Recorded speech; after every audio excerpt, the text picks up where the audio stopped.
નમસ્કાર મિત્રો, જીગર sir physics YouTube ચેનલમાં આપ દરેકનું હાર્દિક સ્વાગત છે. જો તમે લોકો મારી આ ચેનલ લાઈક, શેર અને સબસ્ક્રાઇબ ના કરી હોય તો ઝડપથી કરી નાખો તથા તમારા મિત્રો, સગા સંબંધીઓ અને સ્નેહીજનોને પણ કહો મારી આ ચેનલ લાઈક, શેર અને સબસ્ક્રાઇબ કરે તથા તમારા વોટ્સએપ ગ્રુપ, ફેસબુક ગ્રુપ અને વોટ્સએપ સ્ટેટસમાં વિડિયોની લિંકને શેર કરો જેથી લાઈક, શેર અને સબસ્ક્રાઇબ વધુ મળે. ચાલો મિત્રો, આજે ધોરણ 12 ચેપ્ટર નંબર 5 એમાં આગળ વધીએ તો છેલ્લે આપણે ઉદાહરણ 5.2 સુધી ચર્ચા કરી હતી. ત્યારબાદ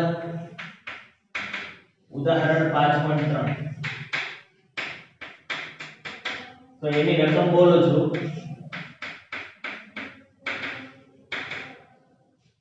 એમાં એ ઓપ્શન કીધો છે, ડાયરેક્ટ આપણે અહીં જવાબ જ લખશું અથવા તો ડાયરેક્ટ હું તમને સમજાવું છું. જો ગજિયા ચુંબકના તેની લંબાઈને લંબરૂપે અને તેની લંબાઈને સમાંતર એમ બે ભાગ કરી દેવામાં આવે તો શું થાય? આપણે તો ભણી ગયા હતા ચુંબકના ખ્યાલ. દાખલા તરીકે આ ગજિયા ચુંબક બે ધ્રુવ હોય છે n અને s. આની જે અક્ષ છે એને લંબરૂપે ભાગ કરવાનો અને આ જ ગજિયા ચુંબક છે એની આ જે લંબાઈને સમાંતર બે ભાગ કરવાનો તો શું થાય? તમે ગમે તેમ ભાગ કરશો એટલે તમને બે ટુકડા તો બેમાં મળવાના છે. ચુંબકના બે ટુકડા મળશે અને બંને ટુકડામાં બે ધ્રુવ તો હોય જ. આપણે જોયું હતું, આપણે ભાગ કરી, આપણે આગળ પણ ભણી ગયા હતા કે ચુંબકના બે ભાગ કરો એટલે એક ધ્રુવ ન મળે, બે ધ્રુવ મળે તે, કારણ કે એકલા ધ્રુવનું અસ્તિત્વ નથી. આપણે જોયું એટલે બંનેમાં બે ધ્રુવ મળશે, બે ભાગ મળશે અને બંને ટુકડામાં આમાં બે ટુકડા મળે, એમાં n અને s ધ્રુવ હોય છે. બે ટુકડામાં આમાં n અને s ધ્રુવ હોય છે. હા, એટલું ખરું, જે મુખ્ય ચુંબક હોય એના કરતા જે ટુકડાવાળું ચુંબક છે એનું ચુંબકીય ક્ષેત્ર થોડું નબળું હોય છે. બરાબર છે? ચાલો ત્યાર પછી બી ઓપ્શન. એમાં શું કીધું? નિયમિત ચુંબકીય ક્ષેત્રમાં રહેલી ચુંબકીય સોય ટોર્ક અનુભવે પરંતુ પરિણામી બળ અનુભવતી નથી. આપણને ખબર છે નિયમિત ચુંબકીય ક્ષેત્રમાં ઓલી સોય મૂકી તો n ધ્રુવ અને s ધ્રુવ ઉપર આપણે જોયું હતું આવી રીતે આપણે સોય મૂકેલી હતી, યાદ કરો. n થી s તરફ ચુંબકીય ક્ષેત્ર હોય, આ s ધ્રુવ હોય, આ જેટલું બળ આના ઉપર લાગે એટલા જ મૂલ્યનું બળ અહીંયા લાગે. આ બંને બળો સમાન મૂલ્યના વિરુદ્ધ દિશા એટલે કુલ બળ તો 0 થઈ જાય, કુલ બળ 0 થાય પણ ટોર્ક ઉત્પન્ન કરે કારણ કે એક રેખા ઉપર નથી એટલે ટોર્ક લાગે પણ કુલ બળ 0. હવે શું કે આ તો આપણને ખબર જ છે. હવે કે જ્યારે ગજિયા ચુંબક પાસે આની જગ્યાએ ગજિયા ચુંબક હોય, ગજિયા ચુંબક પાસે મૂકેલી એક ખીલી અને બાજુમાં ગમે તે એક તમે ખીલી મૂકી દે, આ બાજુ હોય, આ બાજુ આયા ગમે તે, દાખલા તરીકે આ ખીલી મૂકેલી છે, બરાબર. આ ખીલી તો ઈ ખીલી ટોર્ક ઉપરાંત આકર્ષી બળ પણ અનુભવે છે. શા માટે? આ ખીલી રે ઈ બળ અનુભવે છે, ટોર્ક અનુભવે. આવું કેમ? સમજો. પહેલી વાત, જો નિયમિત ચુંબકીય ક્ષેત્ર હોય ને તો એની ક્ષેત્ર રેખાઓ એકબીજાને સમાંતર હોય અને સમાન અંતરે હોય. સમાંતરે હશે અને સમાન અંતરે પણ આવેલી હોય. સમાન અંતરે અને એકબીજાને સમાંતર સમાન ચુંબકીય ક્ષેત્ર. આની ચુંબકીય ક્ષેત્ર રેખાઓ આવી રીતે છે, n થી s, n થી s, n થી s, n થી s. આ એકબીજાને સમાંતર નહીં હોય. અહીંયા નજીક હશે, અહીંયા છૂટી હશે, અહીંયા નજીક હોય. કારણ કે આપણે એ પણ સમજ્યા હતા કે ધ્રુવ પાસે ચુંબકીય ક્ષેત્ર પ્રબળ હોય. કેમ? જ્યાં ક્ષેત્ર રેખાઓ ગીચ હોય ત્યાં ચુંબકીય ક્ષેત્ર પ્રબળ હોય, જ્યાં ક્ષેત્ર રેખાઓ છૂટી હોય અહીંયા ચુંબકીય ક્ષેત્ર નબળું હોય. એટલે આ મધ્ય ભાગમાં ચુંબકીય ક્ષેત્ર નબળું, અહીંયા પ્રબળ. એટલે એક બાજુ પ્રબળ, એક બાજુ નિર્બળ, એટલે આ ચુંબકીય ક્ષેત્ર અનિયમિત થયું. અનિયમિત ચુંબકીય ક્ષેત્રમાં બંને બળ સમાન ન હોય. કોઈ એક બાજુ વધુ બળ લાગે, કોઈ એક બાજુ ઓછું લાગે. કોઈ એક બાજુ વધુ બળ લાગે, કોઈ એક બાજુ ઓછું બળ લાગે. અહીંયા તો બે ઉપર સમાન બળ લાગે એટલે કોઈ એક બાજુ વધુ બળ લાગશે, કોઈ એક બાજુ ઓછું. એટલે કુલ બળ તો કંઈક તો લાગવાનું છે, 0 નહીં લાગે. ખ્યાલ આવે છે આના ઉપર? ત્યારબાદ ટોર્ક, આ બંને બળો એ સમાન મૂલ્યના વિરુદ્ધ દિશાના તો હોય જ એટલે ટોર્ક, પણ આ બંને બળ એક રેખા ઉપર નહીં, આ બંને બળો એક રેખા ઉપર નહીં એટલે ટોર્ક એ લાગે, બરાબર. જેવું આપણે ચેપ્ટર નંબર 1 માં ભણી ગયા કે નિયમિત વિદ્યુત ક્ષેત્રમાં ચુંબકીય ડાયપોલ મૂકી કે વિદ્યુત ડાયપોલ કે અનિયમિત ચુંબકીય ક્ષેત્રમાં વિદ્યુત ડાયપોલ મૂકી. તો અનિયમિત વિદ્યુત ક્ષેત્રમાં ડાયપોલ મૂકતા હતા એની અત્યારે આ ખીલી છે એવું સમજી લો, અનિયમિત વિદ્યુત ક્ષેત્રમાં, બરાબર. ચાલો આપણે આવી રીતે યાદ કરીએ, અનિયમિત વિદ્યુત ક્ષેત્ર આવી રીતે કોઈ એક તરફ આની અંદર ખીલી એટલે આ પોતે ચુંબકિત થઈ જાય, આ ખીલી પણ ચુંબકિત થઈ જાય એટલે આને પણ n અને s ધ્રુવ હોય, n થી s તરફ ચુંબકીય ક્ષેત્ર છે, બરાબર. આ કઈ ખૂણે મૂકેલી છે વિચારો, આવી રીતે આ ખીલી એક ખૂણે મૂકેલી છે, એક બાજુ એનો n ધ્રુવ એક બાજુ s ધ્રુવ, તો આ બાજુ બળ લાગશે, આ n આ છે, આ છે, આ બે બળ સમાન મૂલ્ય નહીં હોય, આ બળ વધારે છે કારણ કે જો આ બાજુ ક્ષેત્ર રેખા ભેગી થઈ ગઈ, આ બાજુ છૂટી ગઈ, આ બળ ઓછું, આ બળ વધુ, એટલે કુલ બળ 0 નહીં થાય, બે બળ વિરુદ્ધ દિશાના, બરાબર છે. ત્યારબાદ એટલે આ ક્ષેત્ર રેખા અહીંથી જે પસાર થાય એના માટે મેં આ આકૃતિ લઈ લીધી, સમજાણું? આ નહીં ખબર પડે એટલા ખ્યાલ આવ્યો. એટલે બંને બળો સમાન મૂલ્યના નથી, વિરુદ્ધ દિશાના છે, પણ કુલ બળ 0 નહીં થાય, બે સમાન હોય તો 0 થાય. અને ટોર્ક એ લાગશે કારણ કે એક આમ છે એક આમ છે એટલે આ ફરશે તો ફર, આવી રીતે વર્તુળમય ગતિ કરશે એટલે ટોર્ક એ લાગે. ચાલો ત્યાર પછી સી ઓપ્શન, શું દરેક ચુંબકીય સંરચના, દરેકે દરેક ચુંબકીય સંરચના હોય એને ઉત્તર અને દક્ષિણ ધ્રુવ હોવા જ જોઈએ? એટલે જેટલી ચુંબકીય રચના હોય એને n અને s ધ્રુવ હોય જ. હજી પણ એક પ્રશ્ન, ટોરોઇડના ચુંબકીય ક્ષેત્ર વિશે તમે શું કહેશો? સી ઓપ્શનમાં દરેક ચુંબકીય રચના હોય એને n અને s ધ્રુવ હોવો જોઈએ? ના, એવું જરૂરી નથી. કેમ જરૂરી નથી? તો એક કારણ આપીએ આપણે. પછી પાછળ પણ એવું કીધું ટોરોઇડના ચુંબકીય ક્ષેત્ર વિશે શું કહેશો? હવે ટોરોઇડની જ વાત કરો, ચાલો આનું કારણ આપો. શું કામ ના પાડી? દરેકની n અને s ધ્રુવ હોવા જોઈએ એવું પૂછે આપણે? ના, ન હોવા, એવું જરૂરી નથી, દરેકમાં હોય જ. કારણ કે તમે ટોરોઇડની વાત કરો, આ ટોરોઇડ છે દાખલા તરીકે, બરાબર, આ ટોરોઇડ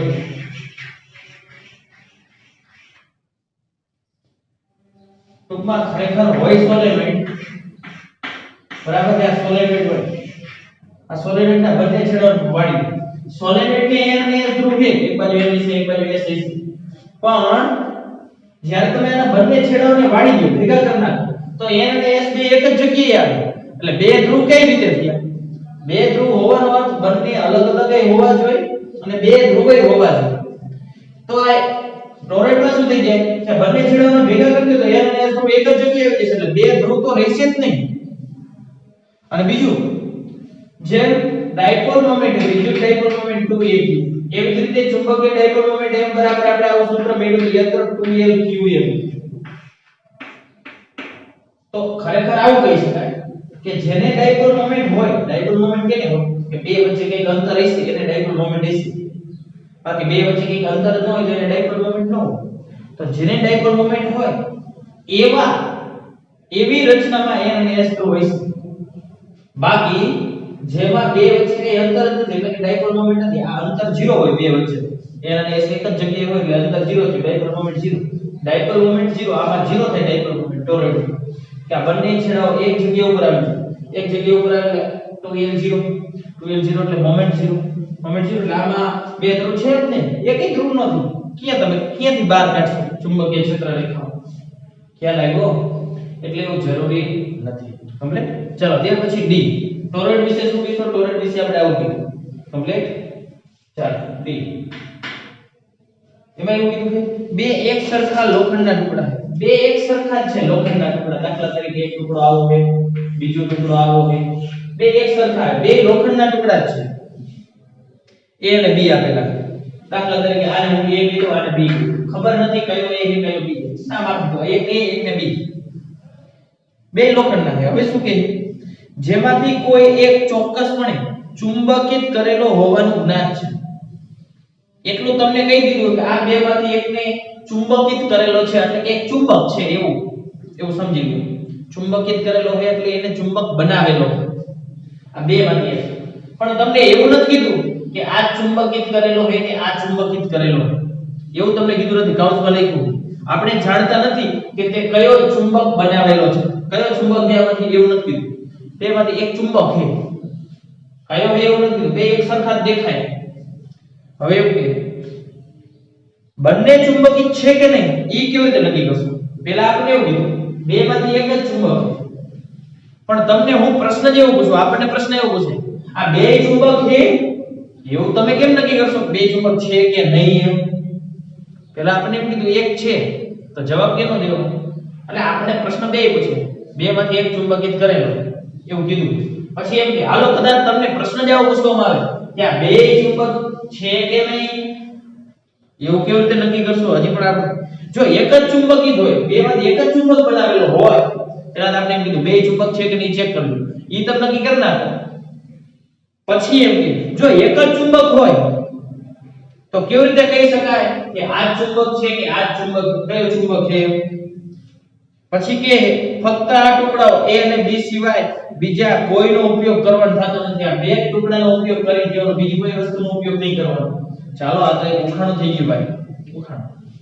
લોજિક પોઝ કરો, વિડિયોને પોઝ કરો, વિચારો જરા, મજા આવશે. ચાલો આપણે લોજિક થોડી બુદ્ધિ જોડાવી. આપણને ખબર નથી કયો ટુકડો ચુંબક છે, આપણે માત્ર લોખંડના ટુકડા કીધા. હવે આપણે એ નક્કી કરવાનું એક જ ચુંબક છે કે બે ચુંબક, બરાબર? અને જો એક જ ચુંબક હોય તો એ કયો હોય? A એક B. સમજો જો આ A એને હું હાથમાં પકડી રાખું અને આ બીજો ચુંબક B એટલે બીજો ટુકડો હજી ચુંબક કોણ એ નથી. આ પહેલો ટુકડો છે એને હાથમાં પકડી રાખો, આ બીજો ટુકડો એ બીજા ટુકડાના આ છેડાને પહેલા આ નજીક લાવો, આ છેડાને નજીક લાવો, પછી આ છેડાને નજીક લાવો, આ છેડો એમ ન રાખો, આનો આ છેડો છે ઈ એમ ન, આને ચેન્જ ન કરતો, આ જેવી સ્થિતિમાં છે એવી જ સ્થિતિમાં પહેલા આ B ના આ છેડાને આની નજીક લાવો, પછી આ છેડાને આની નજીક લાવો. જો બેમાંથી એક ચુંબક હોય, સમજો હો, જો બંને ટુકડાઓ ચુંબક હશે, બે ટુકડાઓ ચુંબક હોય તો આપણને એટલી ખબર છે બે ચુંબક હોય તો બે ને N અને S ધ્રુવ હોય, બે ને N અને S ધ્રુવ. ચુંબક હોય એટલે બે ધ્રુવ તો હોય N અને S, આર્યા બે N અને S. હવે હું આનો જે છેડો હોય આ ખબર નથી કયો ધ્રુવ, પણ એકવાર આનો હું આ ધ્રુવ લાવ્યો અને એકવાર આ ધ્રુવ નજીક લાવું તો એકવાર આકર્ષણ થવું જોઈએ અને એકવાર અપાકર્ષણ થવું જોઈએ, હા કે ના? જો બે ચુંબક હોય તો જો આવું બને કે એકવાર આકર્ષણ થાય ને એકવાર અપાકર્ષણ થાય તો આ બે ટુકડા એ ચુંબક હોય. ખ્યાલ આવે? ખબર પડે? એકદમ સરળ, કમ્પ્લીટ. હવે આપણે એવું કહીએ પણ દાખલા તરીકે એવું ફરજિયાત નથી કે બે વખતે એક વખતે આકર્ષણ થાય ને એકવાર આકર્ષણ ને એકવાર અપાકર્ષણ થાય. એનું કારણ શું હોય? કારણ કે આ છેડો આપણે બદલાયો નથી, આ છેડો આ જે હોય આને હું બદલાવું, એકવાર આ છેડા લાવું એકવાર આ છેડા, એટલે કે આયા A નહીં છે તો હવે હું આ S લાવું હોય અને આમ ફેરવી તો N અને S કેમાં હોય? ચુંબકમાં હોય. એટલે આનો N અને S હોય, આનો N અને S, એટલે એકવાર આકર્ષણ ને એકવાર અપાકર્ષણ થાય તો બે ચુંબક હોય. પણ જો બે વખતે આકર્ષણ જ થાય, બે વખતે અપાકર્ષણ તો કોઈ દી નહીં થાય, કોઈ દિવસ નહીં થાય.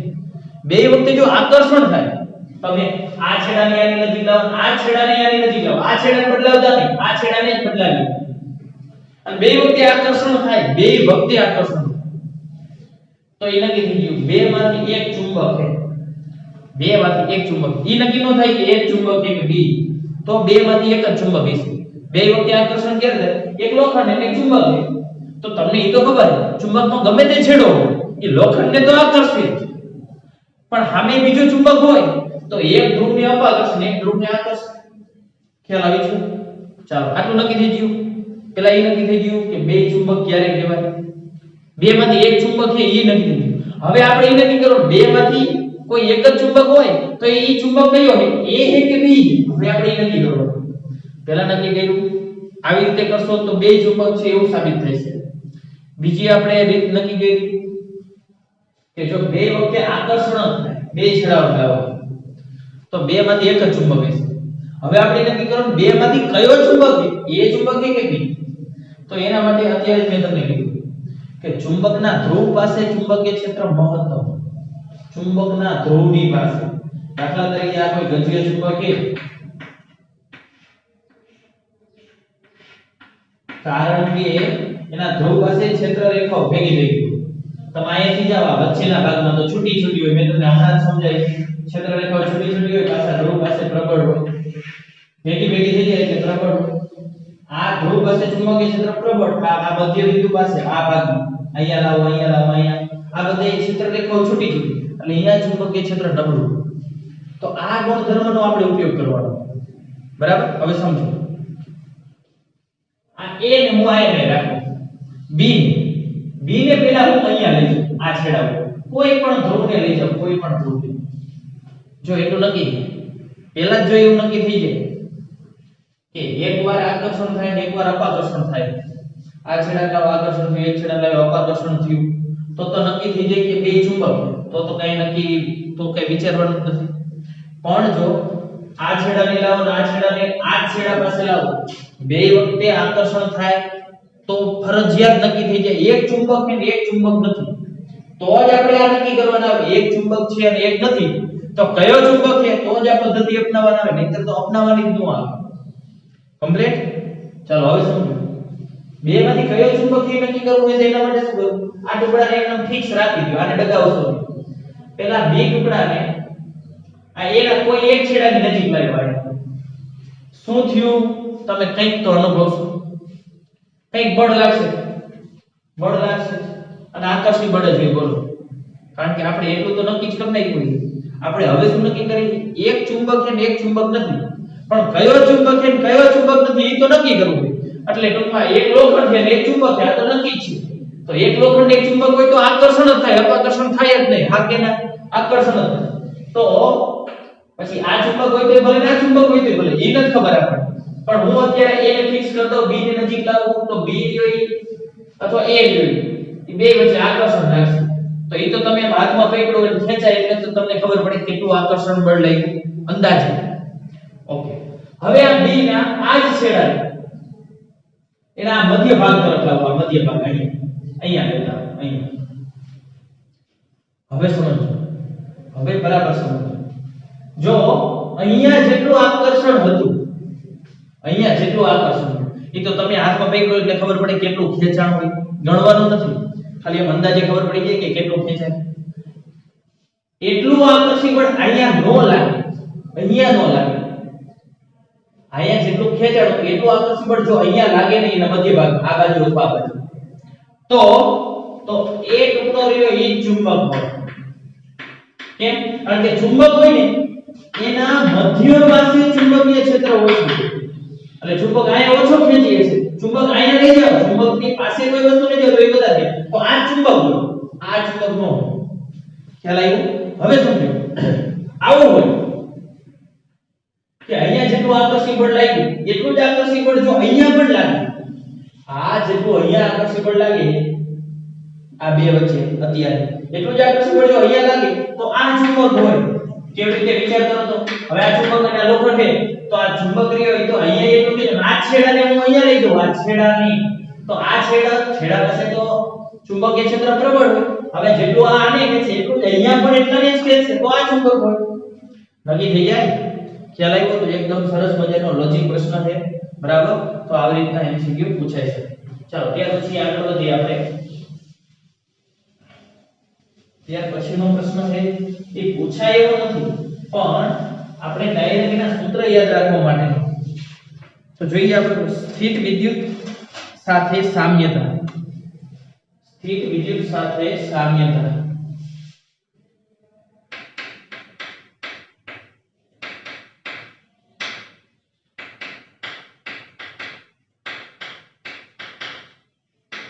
ચાલો આ શું કહેવા માંગે છે જોઈએ આપણે. સ્થિત વિદ્યુત સાથે સામ્યતા. હવે સમજો. આ એવું કે પહેલા ચેપ્ટરમાં જેવું હતું ને એવું ચુંબક માટે પણ આવે. વિદ્યુત સાથે જેવા સૂત્ર હતા એવા જ સૂત્ર, એટલી જ સામ્યતા, એટલી જ સમાનતા ધરાવતા સૂત્ર ચુંબકીય ક્ષેત્રમાં પણ હોય. કેવી રીતે ખબર પડે? ફોર એક્ઝામ્પલ આપણે જોઈએ. પહેલા હું આ વેલ્યુ વિદ્યુત માટેના લખીશ.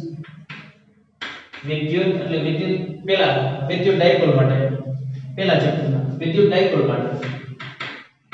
તો આ બાજુ હું લખું છું ચુંબકીય ડાયપોલ માટેના સૂત્ર. ચુંબકીય ડાયપોલ, ચાલો તમને આ ખબર કે વિદ્યુત ડાયપોલ હોય તો વિદ્યુત ડાયપોલની અક્ષ ઉપર ચુંબક વિદ્યુત ક્ષેત્ર કેટલું અક્ષ ઉપર, એટલે મેં આવું લખ્યું E અક્ષ. જો સદિશ સ્વરૂપે લખો તો સદિશ સ્વરૂપે, બરાબર. તો તમને ખબર આટલું સૂત્ર હતું, અક્ષ ઉપર હતું 2kp/r. આવી રીતે હતું. આવું કરના તો પણ ચાલે. સદિશના સદિશ રાખવાની. પાય શું લખ્યું સદિશ બરાબર મૂલ્ય ગુણ્યા એકમ સદિશ લખ્યા હતા. મૂલ્ય ગુણ્યા એકમ સદિશ એવું ન લખવાનું, ખાલી આ સદિશના સદિશ રાખો તો પણ ચાલે. પ્લસ આવતું. પણ આ સૂત્ર ક્યારે હતું? r is very very greater than a હોય. a એટલે ડાયપોલના મધ્ય બિંદુથી છેડા સુધીનું અંતર. બંને છેડા વચ્ચેનું અંતર 2a હોય. આ r એટલે મધ્ય બિંદુથી ડાયપોલ હોય આવી રીતે +q -q આ અંતર આખું 2a હોય. તો એના આ મધ્ય બિંદુથી જે તે બિંદુ સુધી નું અંતર એટલે આ એ ખૂબ મોટા હોય ત્યારની વાત. તો એવું અહીંયા પણ ચુંબકીય ડાયપોલ માટે એની અક્ષ ઉપર ચુંબકીય ક્ષેત્ર એટલે હું આવું લખું અક્ષ પર ચુંબકીય ક્ષેત્ર. તો આ જ પ્રમાણે પણ આમાં આવી રીતે હતું 2kp એટલે હું આને આવી રીતે લખું તો ચાલશે. k એટલે 1/4πε0r બને. k એટલે 1/4πε0 આ 2pm r ગણે 4πε0 k એટલે 1/4πε0. સેમ ટુ સેમ અહીંયા પણ આવી રીતે બગડો આવી છે તો અહીંયા પણ બગડો આવે. આમાં વિદ્યુત ડાયપોલ મોમેન્ટ આવે તો આમાં ચુંબકીય ડાયપોલ મોમેન્ટ આવે. અહીંયા 4π આવે તો અહીંયા પણ 4π આવે. યાદ કરો અહીંયા જે ε0 આવે એના કરતા ચુંબક માટે ઉલટા મેં તમને વારંવાર કીધેલું છે, વારંવાર. અગાઉ પણ એક થિયરી એવી હતી, એના આગળ પણ એક થિયરી એવી હતી. ત્યારે આપણે યાદ કરીએ ε0 જ્યાં હોય એના કરતા વિરુદ્ધમાં μ0 આવે એટલે μ0 અહીંયા આવે. r ગમે તો અહીંયા પણ r ગમે. r ક્યાંથી માપો તમે આમાં સેન્ટર થી. તો અહીંયા પણ ડાયપોલ હોય એના સેન્ટર થી r માપવામાં આવે. આ થઈ ગયું સૂત્ર. વિદ્યુત ક્ષેત્ર ડાયપોલ મોમેન્ટ ની દિશામાં હોય અક્ષ ઉપર તો અહીંયા પણ ચુંબકીય ક્ષેત્રની હોય ડાયપોલ મોમેન્ટ ની દિશામાં જ હોય. કમ્પ્લીટ. ચાલો એવી જ રીતે પણ આ સૂત્ર કેના માટે હતું મેં તમને કીધું r is very very greater than. તો અહીંયા પણ same to same r is very very greater than l. આમાં 2l અંતર કહેતા બે ધ્રુવો વચ્ચેનું યાદ કરો. દાખલા તરીકે આ ચુંબક છે અથવા તો કોઈ ડાયપોલ છે n અને s. તો બે છેડા વચ્ચેનું અંતર એટલે આપણે 2l કહી દીધું. એટલે l. ચાલો તો આની વિષુવ રેખા ઉપર સૂત્ર શું છે? એ વિષુવ રેખા ડાયપોલની વિષુવ રેખા ઉપર વિદ્યુત ક્ષેત્ર તો તમને ખબર છે -kp/r. ખરેખર આવું પણ લખી શકાય સદિશ બરાબર મૂલ્ય ગુણ્યા એકમ સદિશ. સદિશ બરાબર મૂલ્ય ગુણ્યા એકમ સદિશ. p * pk મૂલ્ય ગુણ્યા એકમ સદિશ. તો આને ડાયરેક્ટ સદિશ કરી નાખો એટલે આપણે p સદિશ બરાબર આવતા લખે p * pk. તો આવો તો એની જગ્યાએ ડાયરેક્ટ આવું લખો. આગળ માઈનસ હતા યાદ કરો ચેપ્ટર નંબર 1. રેડી? ચાલો પણ આ સૂત્ર ક્યારે લાગુ પડે? r is very very greater than a હોય. -k એટલે 1/4πε0r ગણે. આ p સદિશ m નો સેમ ટુ સેમ અહીંયા પણ b વિષુવ રેખા. b વિષુવ રેખા મતલબ ચુંબકની અક્ષ હોય એના મધ્ય બિંદુમાંથી પસાર થતી હોય અને અક્ષને લંબ રેખા હોય. તો એ લંબ રેખા ઉપર ચુંબકીય ક્ષેત્ર કેટલું હોય? જેમાં વિદ્યુત ક્ષેત્ર છે એવી જ રીતે માઈનસ છે તો અહીંયા પણ માઈનસ આવશે. p સદિશ તો આને આપણે m સદિશ છે. આ વિદ્યુત ડાયપોલ મોમેન્ટ તો અહીંયા ચુંબકીય ડાયપોલ મોમેન્ટ. આ 4π તો 4π જ્યાં ε0 આવે એના કરતા વિરુદ્ધમાં μ0 આવે. યાદ કરો μ0 આવે. r ઘન હે તો r ઘન. આ સૂત્ર થઈ ગયું કમ્પ્લીટ. અહીંયા વિદ્યુત ક્ષેત્રની કોઈ ડાયપોલ મોમેન્ટ હતી વિદ્યુત ડાયપોલ એના કરતા વિરુદ્ધ દિશામાં. તો અહીંયા પણ ચુંબકીય ક્ષેત્ર રહ્યું એની જે ચુંબકીય ડાયપોલ મોમેન્ટ હોય એના કરતા વિરુદ્ધ દિશામાં. તો આવી રીતે તમે સૂત્ર મેળવી શકો. ખ્યાલ આવ્યો? કમ્પ્લીટ. તો આ એકદમ પહેલા ચેપ્ટરના સૂત્ર આવડે એટલે સેમ ટુ સેમ ચુંબક માટેના સૂત્રો પણ તમને આવડે. નીચે તમને કોષ્ટક પણ આપેલું છે તમે જોઈ શકો. કોષ્ટક આપેલું છે એના માટે બરાબર. કોષ્ટકમાં શું કીધું છે? તો જો વિદ્યુત શાસ્ત્ર માટે સૂત્ર આપ્યું છે તો એની જગ્યાએ ચુંબક વાળા ચેપ્ટર ની એમાં કઈ કઈ સંજ્ઞા લેવાની હોય મતલબ આમાં આપણે એપ્સિલોન 0 કીધા તો આમાં શું લેવાનું તો કે 1/μ0 ઉલટું લેવાનું જો આમાં 1/એપ્સિલોન 0 હોય પણ એની જગ્યાએ આપણે આમાં μ0 લેવાનું એવી જ રીતે દરેકમાં આમાં ડાયપોલ મોમેન્ટ p તો આમાં શું કે ડાયપોલ મોમેન્ટ એમ દરેક માટે આપેલું છે તો એ તમે જોઈ નાખજો બરાબર છે પછી એવી રીતે ટોર્ક હોય તો આપણે pe sin θ કહેતા હતા તો આમાં શું હોય ટોર્ક એટલે mb sin θ સ્થિતિ ઊર્જા આપણે આમાં -pe cos θ તો આમાં -mb cos θ p હોય એની જગ્યાએ m e હોય તો એની જગ્યાએ b સમજાય છે એકદમ સેમ છે ચાલો ત્યાર પછી 5.4 ઉદાહરણ 5.4 જોઈએ શું કહેવા માંગે છે એવું કીધું છે 5 સેમી લંબાઈના ગજિયા ચુંબકના મધ્યબિંદુ ઉદાહરણ 5.4 NCERT ટેક્સ્ટબુક નું આપેલું છે 5 સેમી લંબાઈનો ગજિયો ચુંબક દાખલા તરીકે આ ગજિયો ચુંબક એની જે આ લંબાઈ આપેલી છે ટોટલ લંબાઈ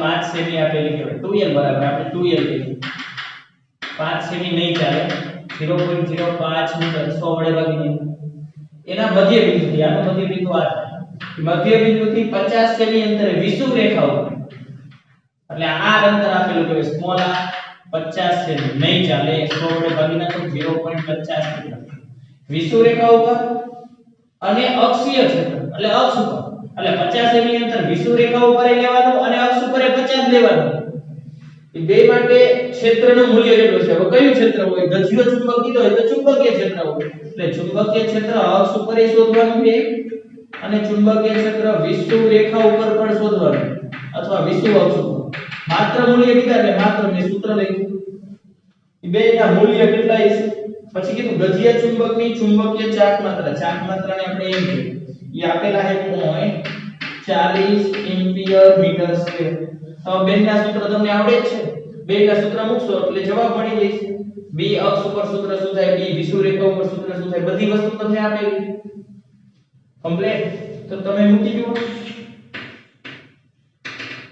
ડાયરેક્ટ b અક્ષ શું થાય અક્ષ ઉપર μ0 2m upon 4/r માત્ર મૂલ્ય કીધા એટલે માત્ર મૂલ્ય જ લખો સદિશ ન લખતો આ સૂત્ર ક્યારે લાગુ પડે ખૂબ મોટું અંતર જો ખૂબ મોટું અંતર આ 5 સેમી 5 સેમી નો અડધો કેટલું થાય અઢી તો અઢી એટલે l ની સરખામણીએ r ખૂબ મોટા છે જો 50 છે એટલા માટે જે સૂત્ર વાપરી એટલા માટે જે લંબાઈ આવી બાકી આ લંબાઈનું કઈ જ કામ નથી એટલે આપણે ડાયરેક્ટ આ સૂત્ર વાપરી શકીએ μ0 ખબર હોય 4 × 10 - 7 ઘાત 2 m આપેલા છે 0.40 છેદમાં 4/r ઘાત આપેલા છે 0.50 તો આવી રીતે તમે મેળવી નાખજો આટલા પ્રશ્ન આવી જ રીતે વિષુવ રેખા ઉપર સૂત્ર મૂકી અને જાતે ગણતરી કરી નાખજો એટલે બંને સૂત્ર મળી જશે ખ્યાલ આવ્યો તો બાકીની જે ચર્ચા છે એ આપણે આવતા લેક્ચરમાં